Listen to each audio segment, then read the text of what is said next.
आज हम लोग समांतर श्रेणी के बारे में पढ़ेंगे, है ना।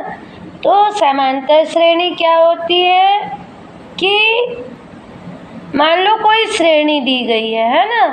तो जो पहला पद है के बाद का प्रत्येक पद अपने पिछले पद में एक निश्चित संख्या को जोड़कर प्राप्त किया जाता है।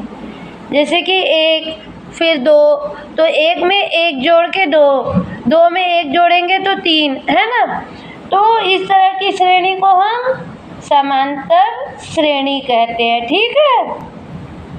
तो आज हम समांतर श्रेणी से कुछ उदाहरण कर लेते हैं। तो पहला उदाहरण है हमको समांतर श्रेणी -7, -11, -15, -19 से आगे के लिए प्रथम पद,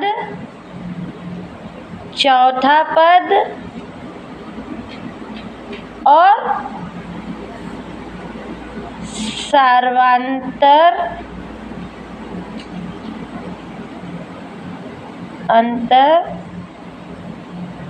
ज्ञात कीजिए, ठीक है। ये क्वेश्चन दिया हुआ है तो इसका हल क्या होगा। प्रथम पद माने जो ये -7 है वो क्या है, प्रथम पद। तो प्रथम पद क्या हो गया, -7, ठीक है। चौथा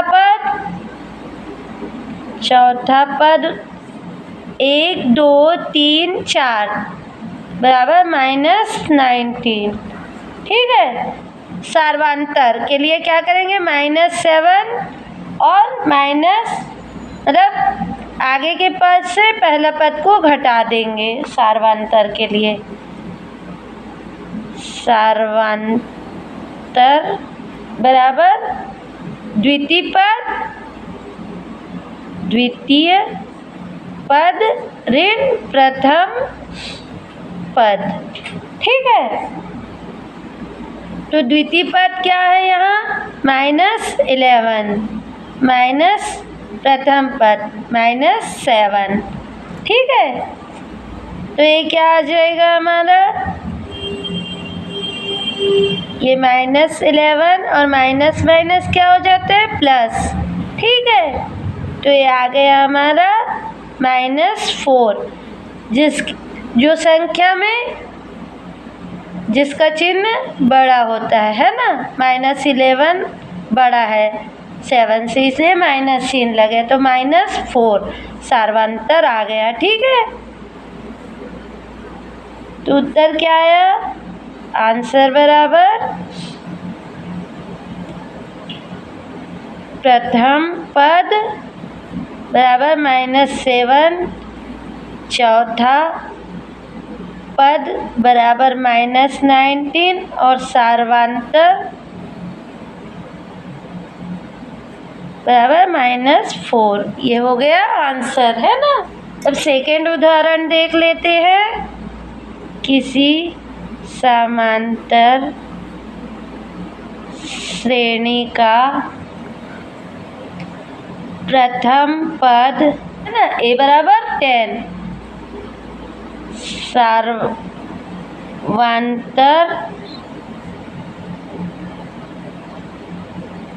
सर्वांतर d से डिनोट करते हैं ना, d से दर्शाते हैं, बराबर -3 हो तो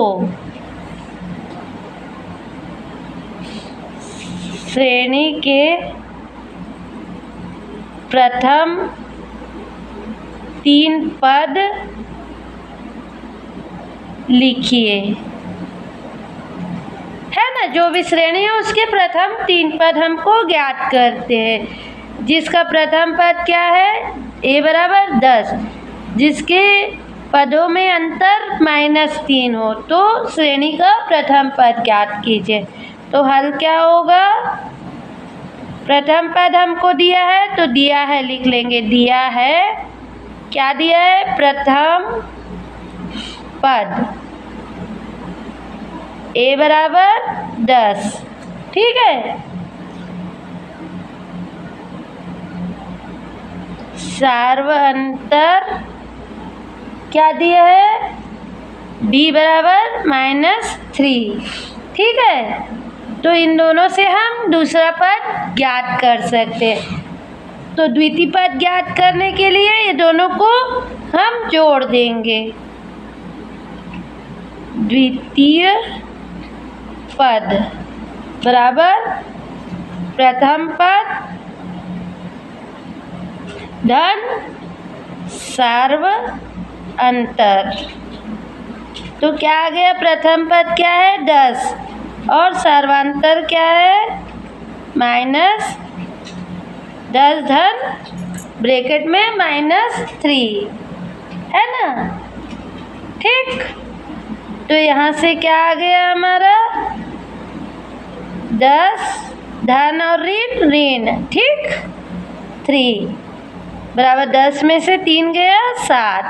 ठीक है, तो द्वितीय पद हमको प्राप्त हो गया। अब तृतीय पद प्राप्त करने के लिए हम क्या करेंगे? तृतीय पद के लिए प्रथम पद तो वही रहेगा और सार्वअंतर में यहाँ पर 1 का गुणा है, यहाँ पर 2 का गुणा हो जाएगा। ठीक है, तो हमको तृतीय पद प्राप्त हो जाएगा। तृतीय पद बराबर a + 2d। तो a क्या है हमारा? 10 + 2 और d क्या है? -3। ठीक, तो ये क्या आ गया? 10 ऋण 2 तिया 6। ठीक है, और धन और ऋण हो जाएगा, है ना। तो ये आ गया हमारा 4। ठीक, तृतीय पद क्या है? तो अतः श्रेणी के प्रथम 3 पद क्या होंगे? पहला तो 10 है ना, दूसरा हमने क्या निकाला? 7 और तीसरा 4 है। ठीक है, उदाहरण 3, संख्याओं की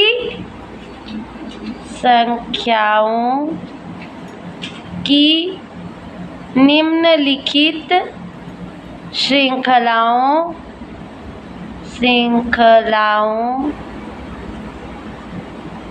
में से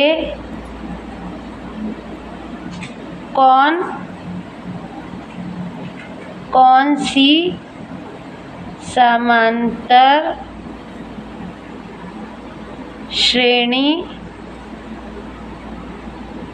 में है।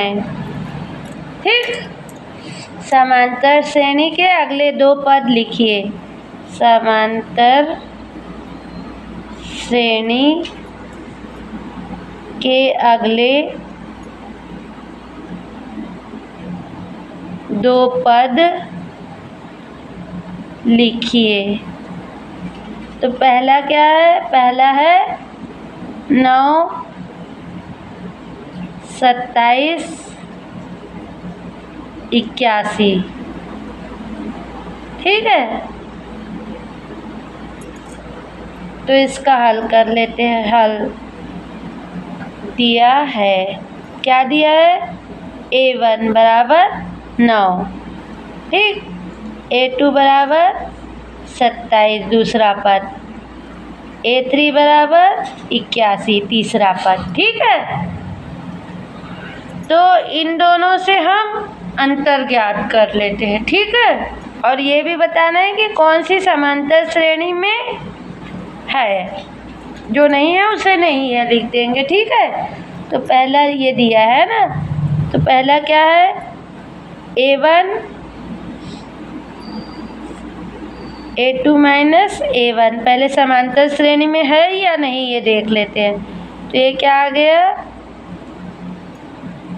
27 माइनस 9। तो इसे हल करें तो क्या आ जाएगा? ये आ जाएगा 18। फिर उसी तरह A3 माइनस A2, तो ये आ गया 81 माइनस 27, तो ये क्या आ जाएगा, 11 11 में से 7 गया 4, 7 7 में से 2 गया 5, तो ये 18 आया और ये इसका सर्वांतर 54 आया है ना। तो ये दोनों बराबर नहीं है ना, इन दोनों का सर्वांतर, इसलिए ये श्रेणी क्या है, समांतर श्रेणी नहीं होगी, क्योंकि A3 माइनस A2 बराबर नहीं है A2 माइनस A1 के, इसलिए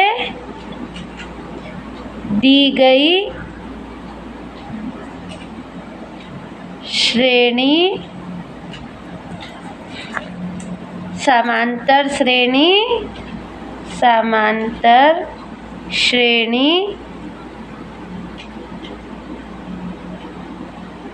नहीं है। ठीक है, पहला तो नहीं है, आ गया। अब दूसरा क्या दिया हुआ है हमारा, दूसरा क्वेश्चन दिया हुआ है 4 प्लस √3, 4 प्लस 2 √3, 4 प्लस 3 √3 से आगे तक है ना श्रेणी। अब इसे भी हम चेक कर लेते हैं ना। दिया है A1 बराबर 4, A2 बराबर 4 प्लस √3, 3 बराबर 4 प्लस 2 √3 और A4 बराबर 4 प्लस 3 √3। तो सर्वांतर देख लेते हैं ना। A2 माइनस A1 बराबर, तो 4 प्लस √3 माइनस 4 इक्वल टू क्या आ जाएगा, ये आ जाएगा √3।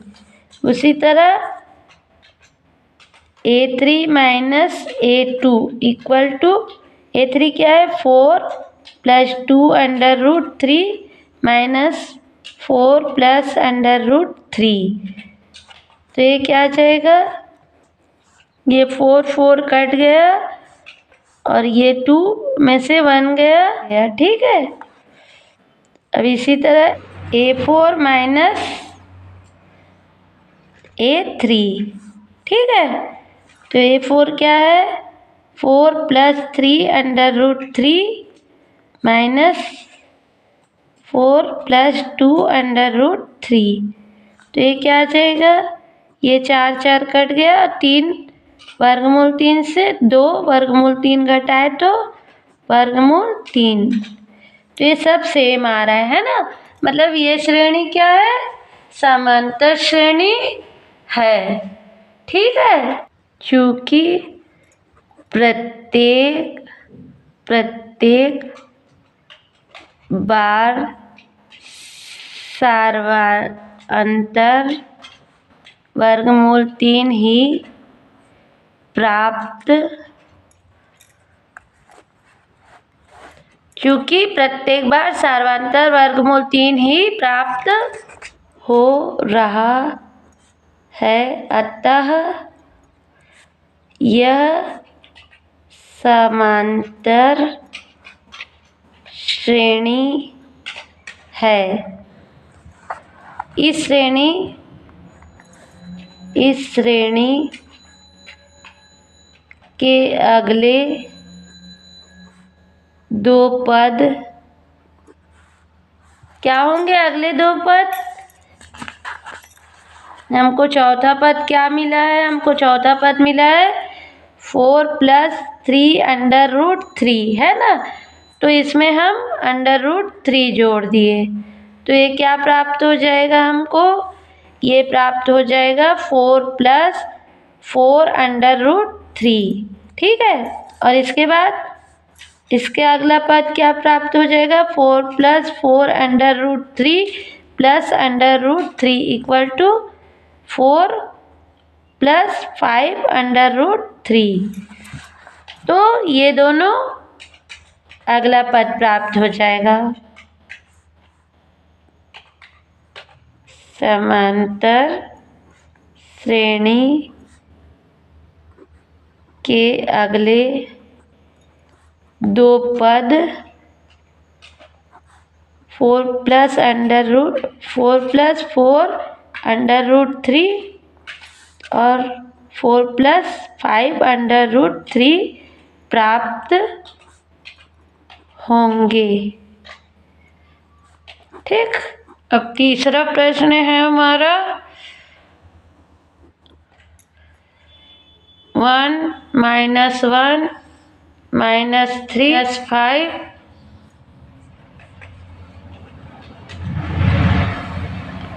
ठीक, इसे भी हम देख लेते हैं। दिया है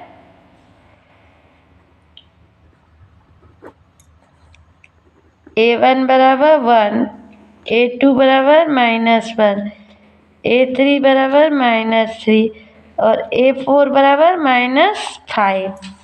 ठीक है, तो सार्वंतर ज्ञात कर लेते हैं। A2 - A1, तो A2 क्या है -1 और -1 इक्वल टू -2 और A3 - A2 बराबर -3 -1 इक्वल टू क्या हो जाएगा प्लस, तो 3 + -3 + 1 इक्वल टू -2।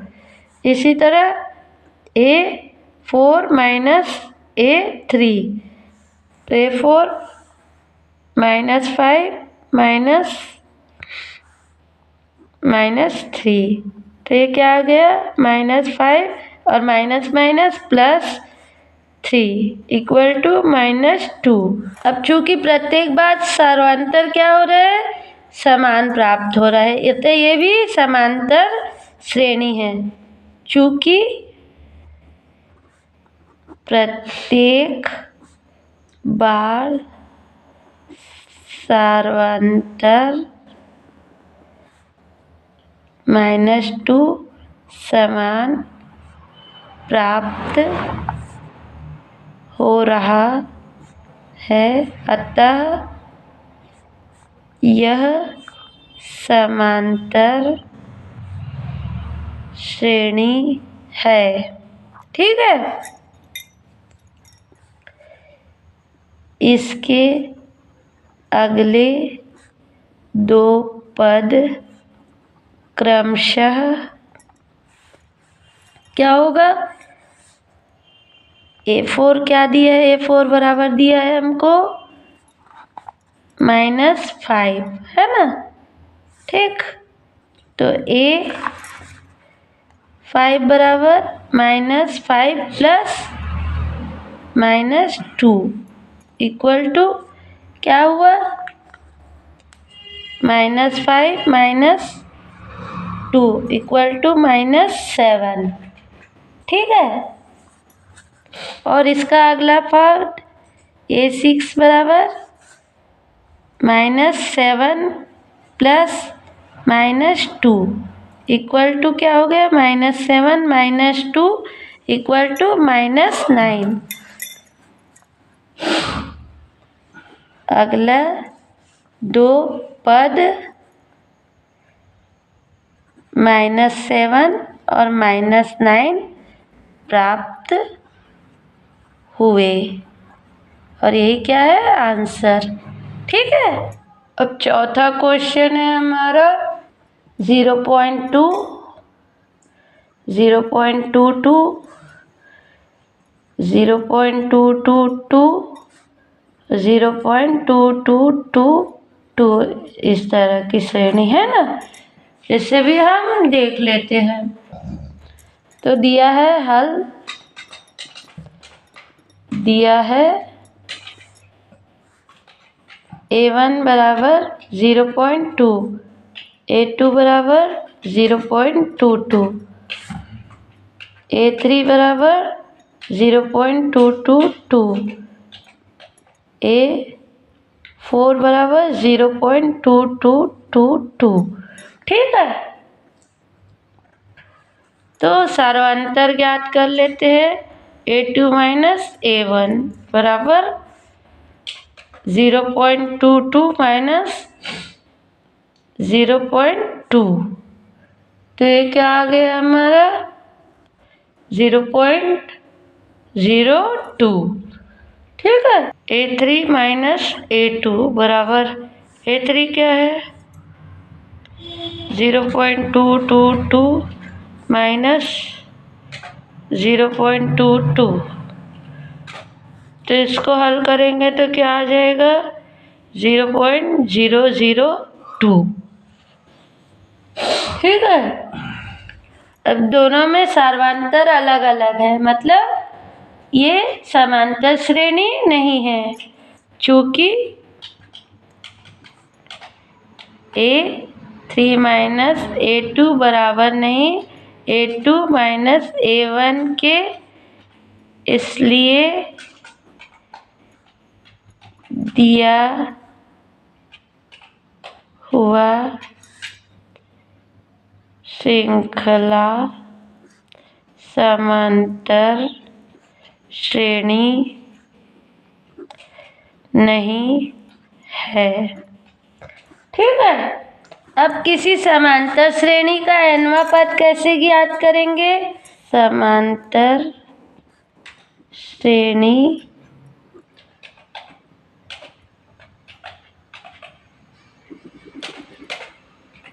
का nवां पद।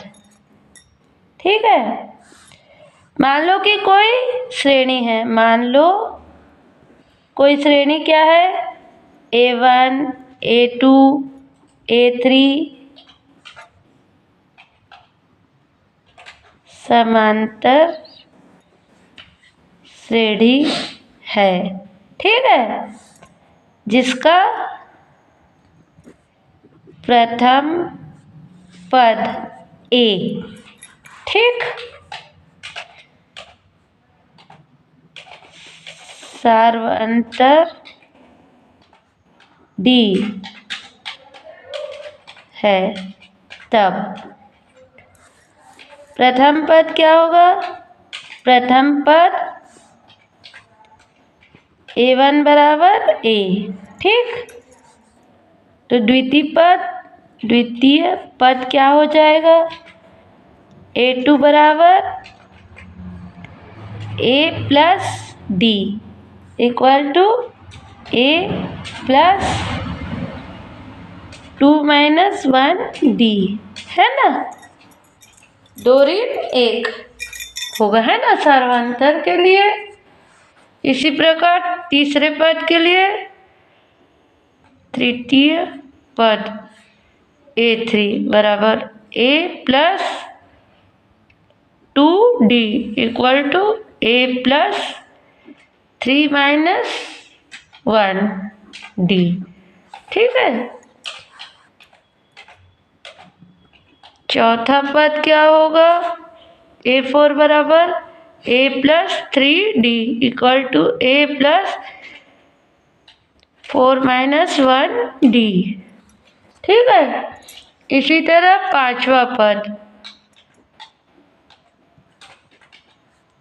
A5 बराबर A plus 4D equal to A plus 5 minus 1D। ठीक है, तो इसमें से हमको क्या पता चल रहा है कि nवां पद क्या हो सकता है, nवां पद क्या होगा An बराबर A प्लस, यहाँ 1 2 3 4 आ रहा है ना, इसको हम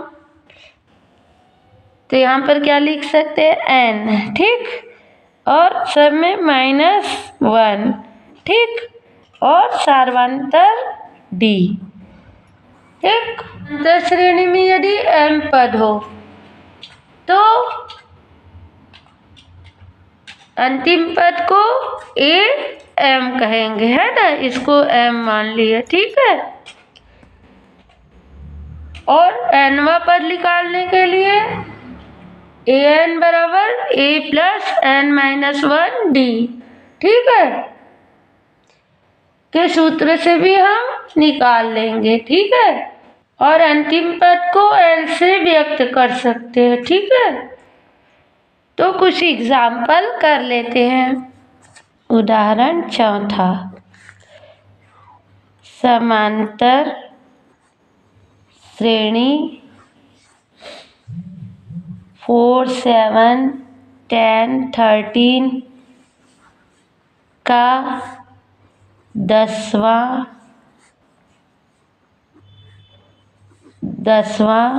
पद ज्ञात कीजिए, ठीक है। इस श्रेणी का 10वां पद ज्ञात करना है, तो कैसे करेंगे? हल,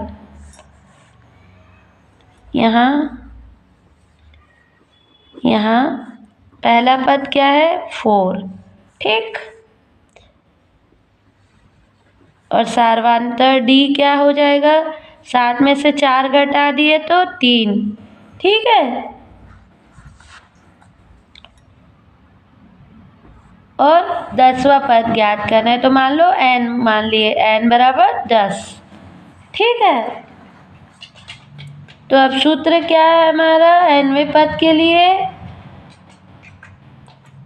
an बराबर a plus n minus 1 d, है ना। इसमें सब में मान रख देंगे, तो an इसलिए a 10 equal to a 4 plus n क्या है? 10 ऋण 1, और d कितना है? सार्वंतर 3, तो ये क्या आ जाएगा हमारा?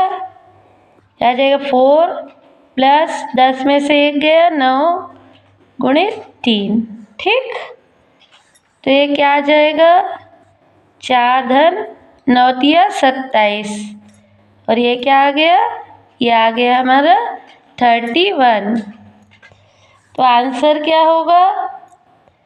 आंसर बराबर 10वां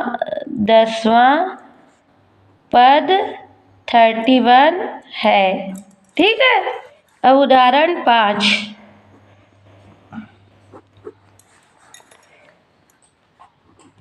समांतर श्रेणी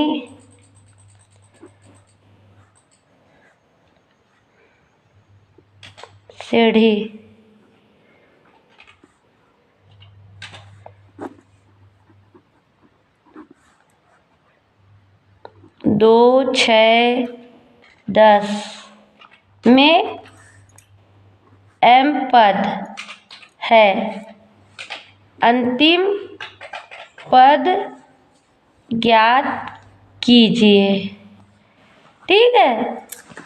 तो हल क्या क्या दिया है?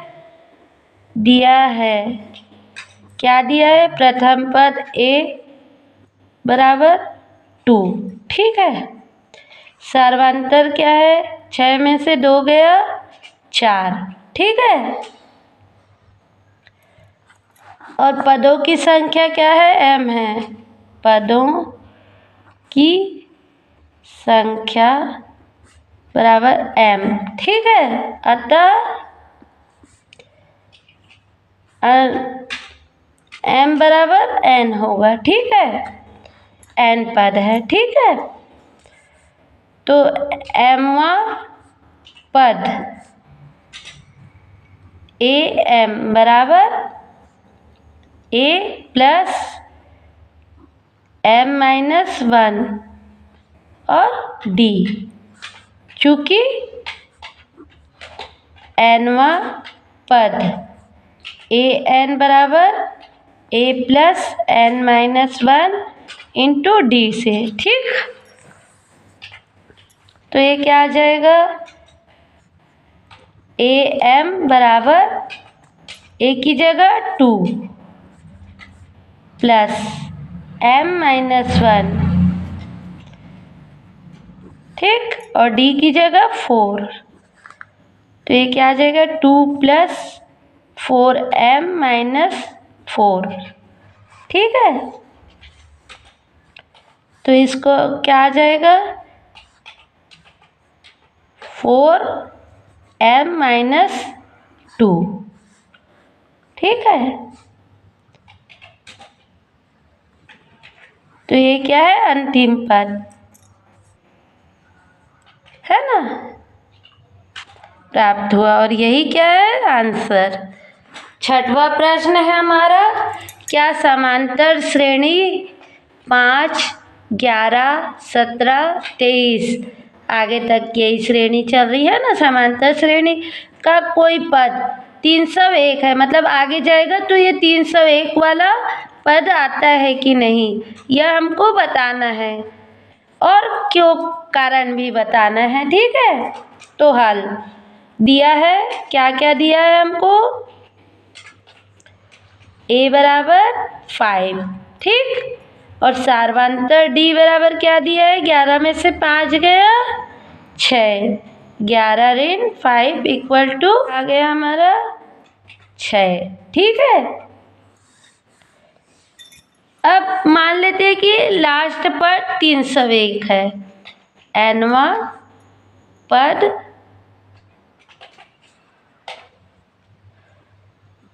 माना 301 है। ठीक है, अर्थात an बराबर 301। ठीक है, और n का मान हमको अभी प्राप्त नहीं है ना, तो इसको हम ज्ञात करेंगे। इसलिए an बराबर क्या होता है, a प्लस n-1 d है ना सूत्र से।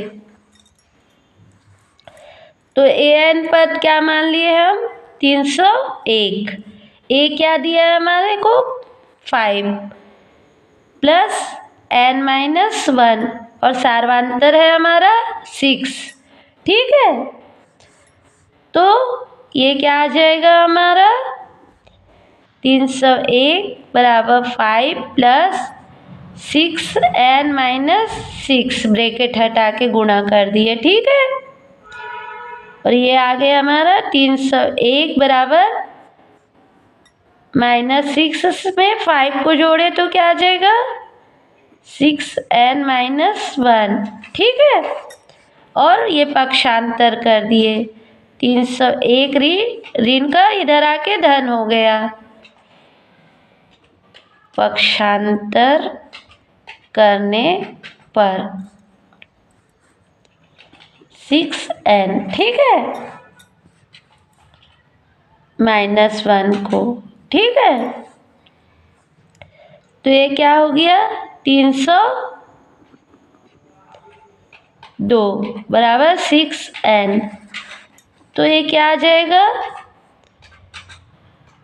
n बराबर 302/6।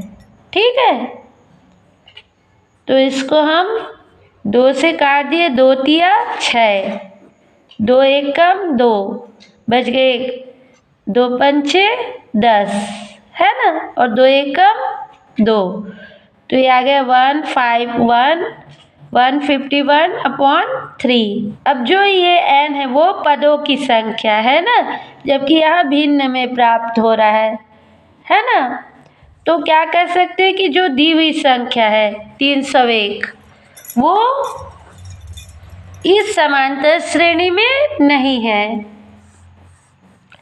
चूंकि n पदों की संख्या है, अतः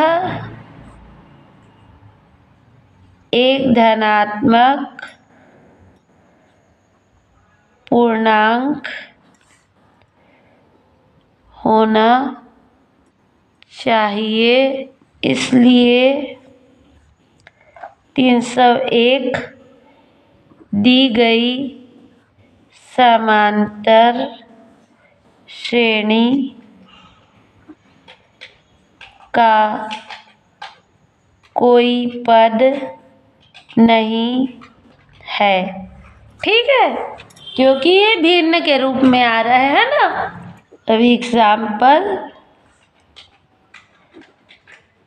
7, क्या है, एक समांतर श्रेणी में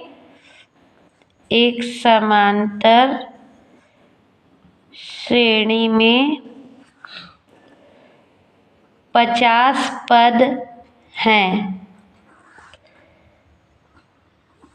जिसका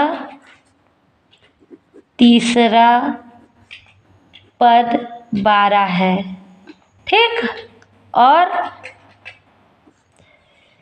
अंतिम पद 106 है। इसका 29वां पद ज्ञात कीजिए, ठीक है। तो इसमें क्या दिया है, श्रेणी में 50 पद, मतलब n हमको 50 दिया हुआ है, ठीक है।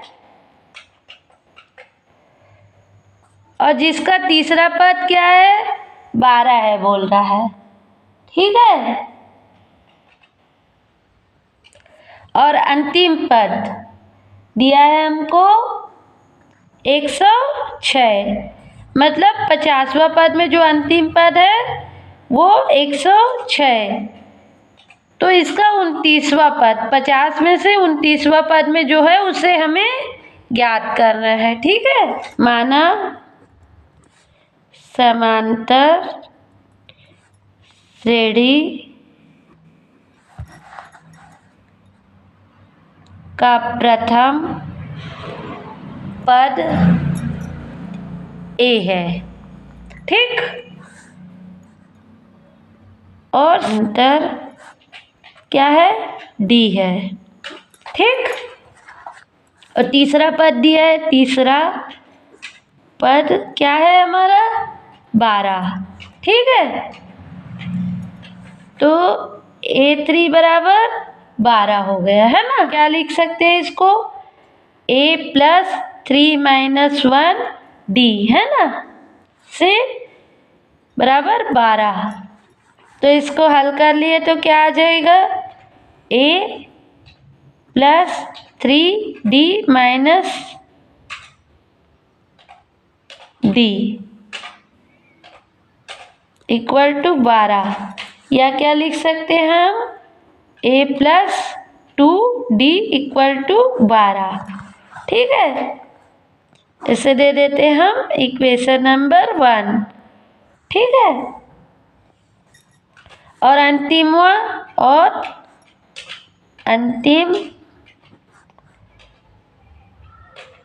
50वां पद बराबर क्या है, 106 दिया है ना हमको क्वेश्चन में, ये अंतिम पद 106 है। तो M मान लिए उसे अंतिम पद को, है ना, 106, ठीक। तो इसे क्या लिख सकते हैं हम,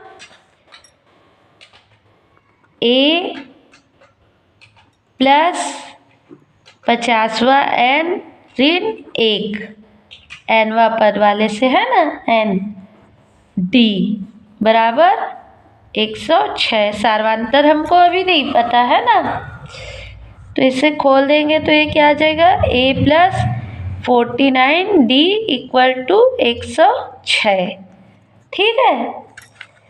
इसे दे देते हैं हम समीकरण नंबर 2, ठीक है।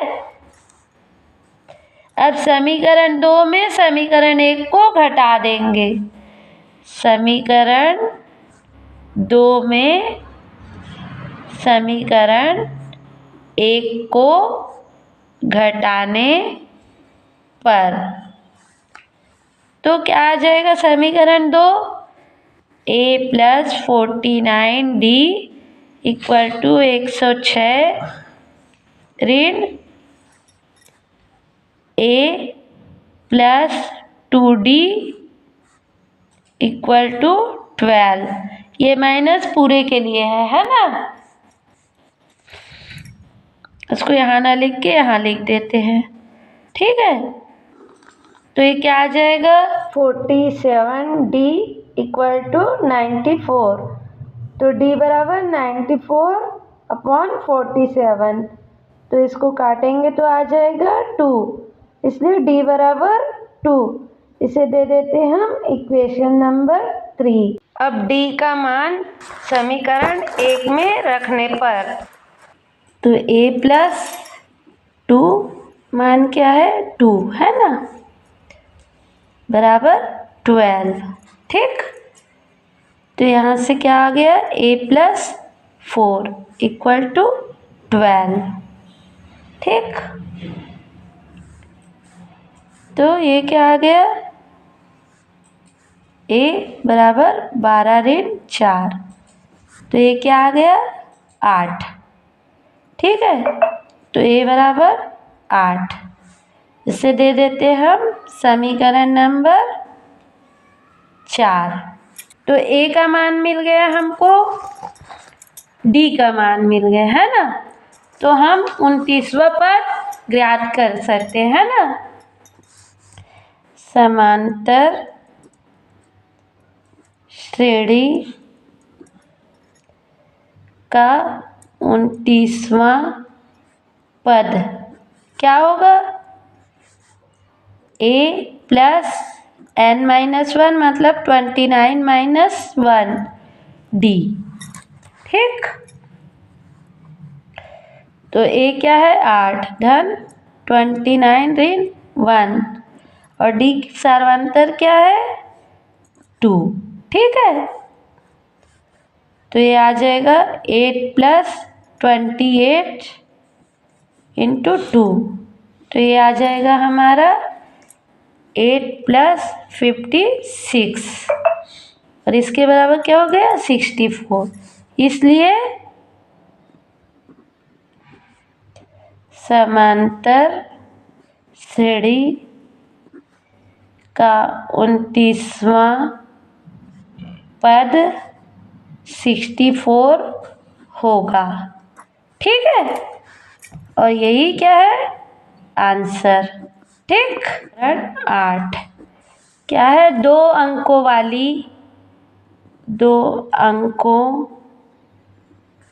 वाली कितनी संख्याएं 5 से विभाज्य हैं, ये ज्ञात करना है ना। 2 अंकों वाली, तो हल 5 से विभाज्य होने वाली 2 संख्याओं की श्रृंखला बना लेंगे। सबसे पहले 5 से विभाज्य होने वाली 2 संख्याओं की श्रृंखला निम्नानुसार है। तो 5 से 10 विभाजित हो जाएगा, 15 विभाजित हो जाएगा, 20 विभाजित हो जाएगा, इसी तरह 95। 2 अंकों वाली बोल रहे हैं ना, 100 3 अंकों वाली हो जाएगी, इसलिए हम 95 तक लेंगे। ठीक है, तो ये क्या श्रेणी है, यह समांतर श्रेणी है। कैसे, 10 और 15 के बीच 5 का अंतर, 15 से 20 के बीच 5 का अंतर, मतलब 5-5 के अंतर में, मतलब सर्वांतर 5 है इसमें, है ना। तो सभी अंतर बराबर है, इसलिए ये समांतर श्रेणी है। ठीक है, इसका प्रथम पद a बराबर क्या है 10। ठीक है, सर्वांतर बराबर 5। ठीक, और nवां पद क्या है 95। ठीक, अब चूंकि nवां पद an बराबर क्या होता है a + n-1 d, ये फॉर्मूला होता है ना। तो an बराबर क्या है 95, ठीक। ए क्या है 10 प्लस n -1 और डी क्या है 5, ठीक है। तो यहाँ से क्या आ गया 95 = 10 प्लस 5n - 5। तो ये क्या आ गया 95 बराबर 10 और 5, 10 में से 5 गया 5 प्लस 5n, 5n = 95 - 5। तो ये क्या आ गया 5n = 90, ठीक है। तो n बराबर 90/5। तो ये क्या आ गया, ये आ गया 18, ठीक है। तो n बराबर 18, ठीक है। और ये 5 से विभाज्य है ना। तो 5 से विभाज्य कितनी संख्याएं प्राप्त हुई 18 संख्या। इसलिए 2 अंकों वाली संख्या में 5 से विभाज्य 2 अंकों वाली 18 संख्याएं हैं, ठीक है। मतलब 10, 15, 20, 95 तक कितनी संख्या होगी, टोटल 18 संख्या होगी जो 5 से विभाज्य है, ठीक है। और यही क्या है आंसर, ठीक। एग्जाम्पल 9, ज्योति ने 1957 में 5000 रुपये के मासिक वेतन वाले पद पर कार्य प्रारंभ किया और प्रत्येक वर्ष 200 रुपये के वेतन वृद्धि प्राप्त की। किस वर्ष में उसका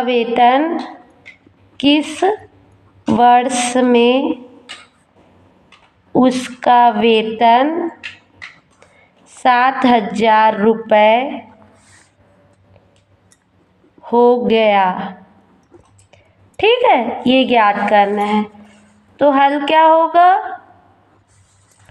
वर्ष किसमें 97 में 5000 रुपये से उसने स्टार्ट किया था, है ना कार्य, और प्रत्येक वर्ष कितना 200 रुपया बढ़ाते गई, है ना। तो कौन सा ऐसा वर्ष है जिसमें उसका वेतन 7000 हो गया, तो वर्ष 1997,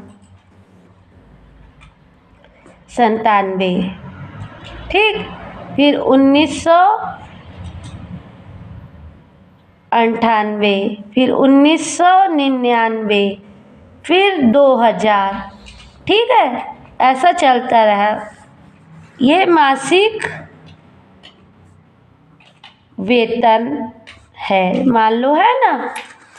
तो सबसे पहले 1997 में कितना प्राप्त हुआ 5000, 1998 में 200 रुपये बढ़ गया तो 5200 रुपये, 1999 में 5400 रुपये, 2000 में 5600 रुपये, इसी तरह बढ़ते गया, है ना।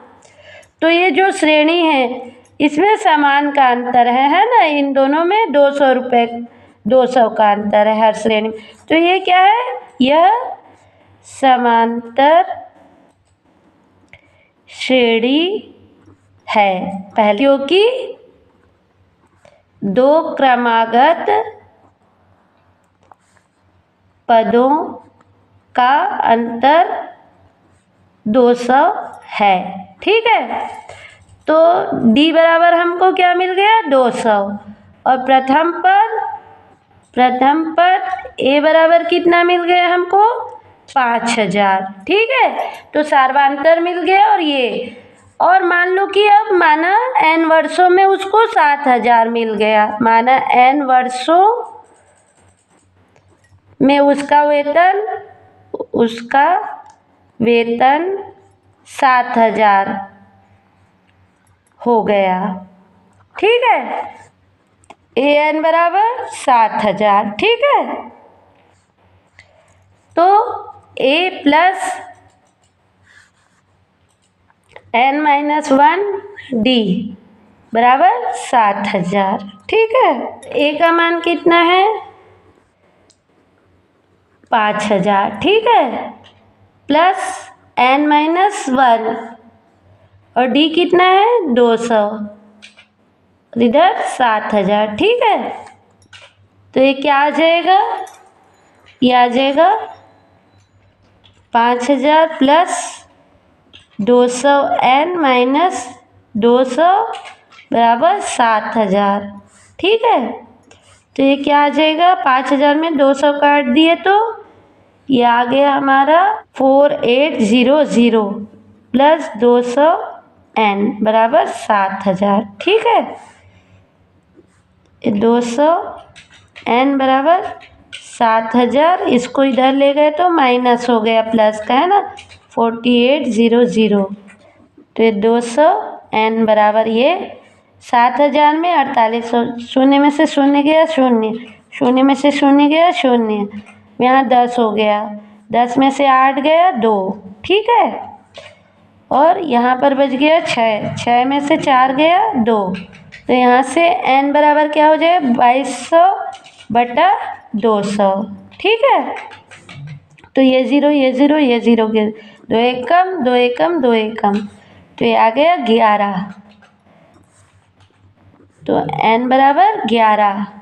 ठीक है, तो ज्योति जो 97 से काम चालू की थी 5000, वो 7000 कब बनेगा 11 वर्षों पश्चात, है ना। इसलिए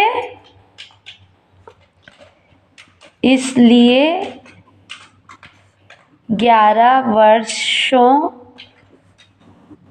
पश्चात ज्योति का वेतन 7000 रुपये होगा। और यही क्या है आंसर। ठीक, वह क्वेश्चन है हमारा, एक समांतर श्रेणी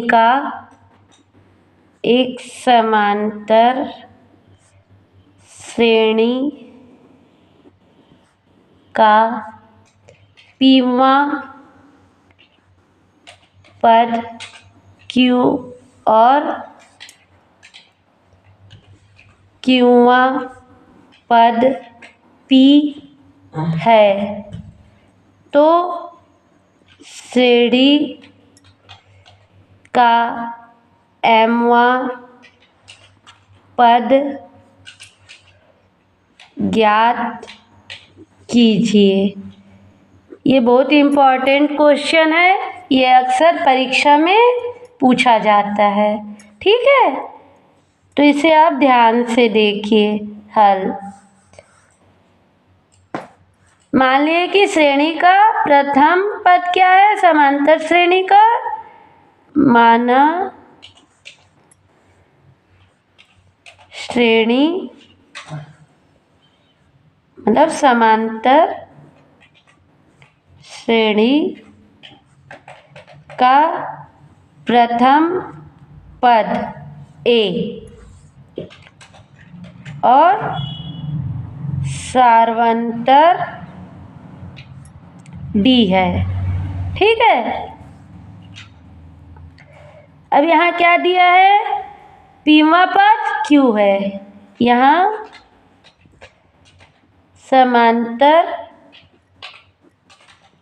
श्रेणी का पीवां पद बराबर Q। ठीक है, इसलिए क्या हो जाएगा an वाले से a plus p minus 1 d equal to Q।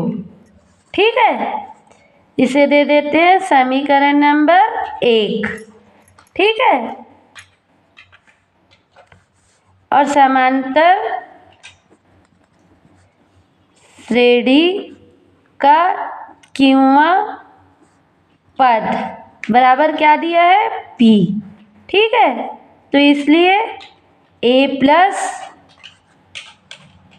Q minus 1 d equal to P।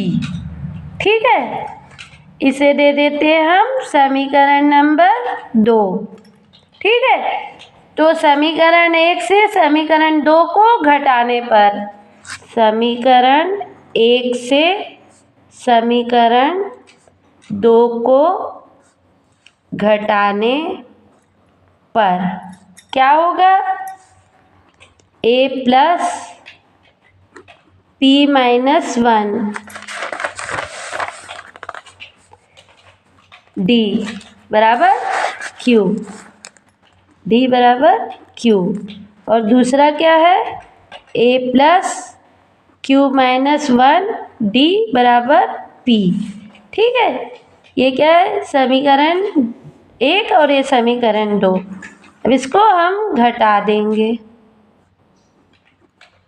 ठीक है, तो ये क्या आ गया, ये आ गया Q माइनस P, है ना, D का D। ठीक है, और ये क्या आ जाएगा ब्रैकेट में D कॉमन निकल गया और ये अंदर क्या आ गया P माइनस 1 और plus minus minus Q minus 1। ठीक है, और ये प्लस माइनस माइनस a हो गया और ये a कट जाएगा तो ये आ जाएगा। ठीक है, अब इसको ब्रैकेट खोल के लिख दिए P माइनस 1, माइनस का अंदर गुणा हो जाएगा तो माइनस Q और minus minus plus 1 d equal to Q minus P। ठीक है, तो ये क्या आ जाएगा, ये माइनस 1 प्लस 1 कट गया तो P minus Q d equal to Q minus P। ठीक है, तो यहाँ से d क्या आ गया, d बराबर Q minus P upon P minus Q। ठीक है, तो इसको हम क्या लिख सकते हैं, d बराबर इसको लिख सकते हैं, हम चेंज कर दिए, ऋण का चिन्ह ले लिए तो इसको चेंज कर दिए तो P माइनस Q कर दिया है ना अपॉन P माइनस Q। तो ये कट गया, यहाँ पर आ गया माइनस 1, तो ये हमको क्या प्राप्त हो गया d बराबर माइनस 1। इसे दे देते हैं हम समीकरण नंबर 3। ठीक है, अब समीकरण का d का मान समीकरण 1 में रख दिए, समीकरण 3 से d का मान समीकरण 1 में रखने पर a प्लस P माइनस 1 और d का मान क्या रख दिए माइनस 1 इक्वल टू Q। ठीक है, तो ये क्या आ जाएगा, a यहाँ प्लस, इधर प्लस ही रहने देते हैं, पहले इसको गुणा कर लेते हैं ना, तो माइनस P और माइनस माइनस प्लस 1। ठीक, इक्वल टू Q। ठीक, तो ये आ गया a minus P plus 1 equal to Q। ठीक है, या ये आ गया a बराबर Q, इधर P गया तो प्लस P और माइनस 1, ये आ गया हमारा a का मान। इसे दे देते हैं हम समीकरण नंबर 4। अब ए हमको मिल गया, डी हमको मिल गया, तो हमको क्या चाहिए था क्वेश्चन में? हमको चाहिए था mवा पद, है ना, श्रेणी का।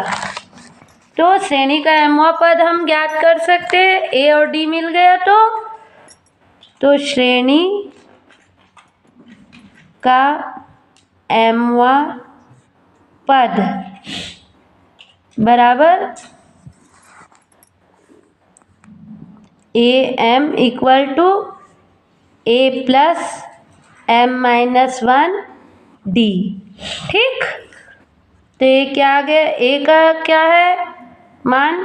p plus q minus 1 plus m-1 और d क्या है? -1। ठीक है, सबका मान रख दिए a और d का, तो ये क्या आ जाएगा? p plus q minus 1 plus ये आ जाएगा माइनस m और माइनस माइनस प्लस। ठीक, तो ये क्या आएगा? p plus q minus 1 minus m और प्लस 1। ठीक है, तो ये माइनस प्लस कट गया, तो ये आ जाएगा p plus q minus m। ठीक है, इसलिए